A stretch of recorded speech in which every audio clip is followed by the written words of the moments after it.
blood worship.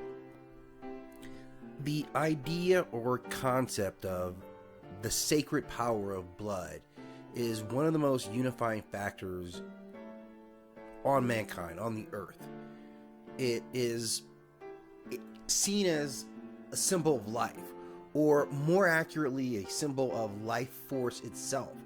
And within it, it contains oftentimes a share of divine energy, but more commonly the spirit or essence of the particular individual, be that an animal or a human. We understand the power of blood.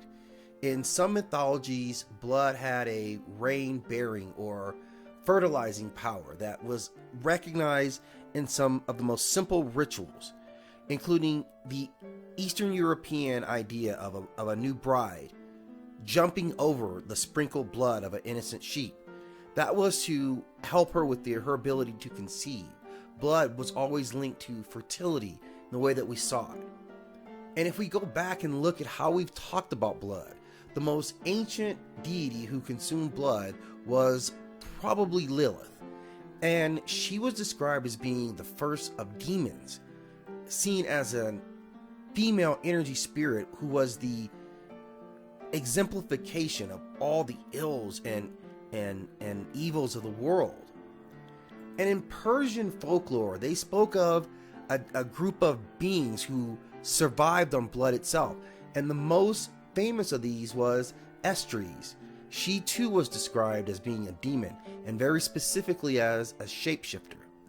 She was described as appearing most often as a very beautiful woman who would use her charms to seduce men, and she would consume their blood until she had completely taken their life force.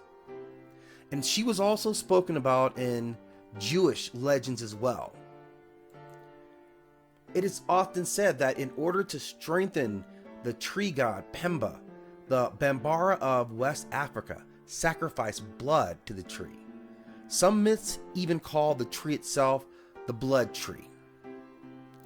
And in the powerful bull, an animal we see venerated in many societies, some saw its blood as the ultimate fuel for magical powers or rituals, and was very specific to rituals in Roman culture regarding Mithras and Cybele. And we see many depictions of Mithras slaying a bull for its blood.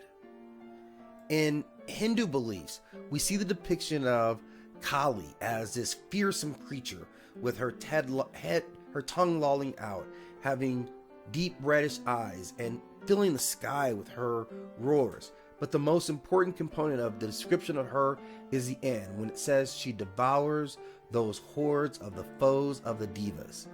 And she stands before us, covered in blood, the blood of her enemies.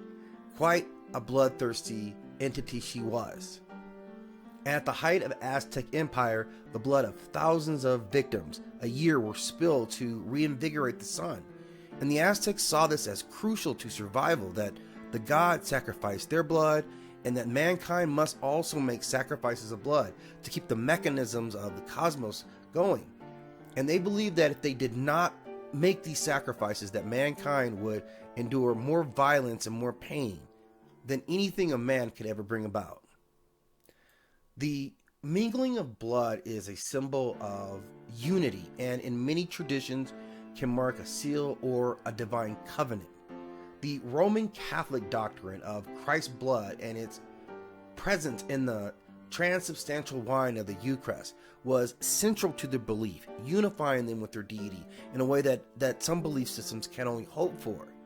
It is a fundamental part of how they worship, by imbibing his blood and thus some of his divine spirit.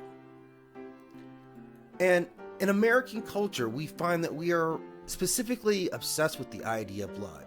And blood cults have popped up throughout American history, venerating the idea of blood and again the consuming of blood.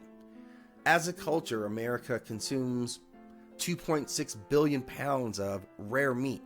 So our fixation with blood has not been lost with our ancient ancestors and remains with us today. And perhaps in that veneration of blood that there is some true power there, and perhaps worthy of further investigation. Thank you again for stopping at Now World Chronicles. As always, we ask that you like and subscribe.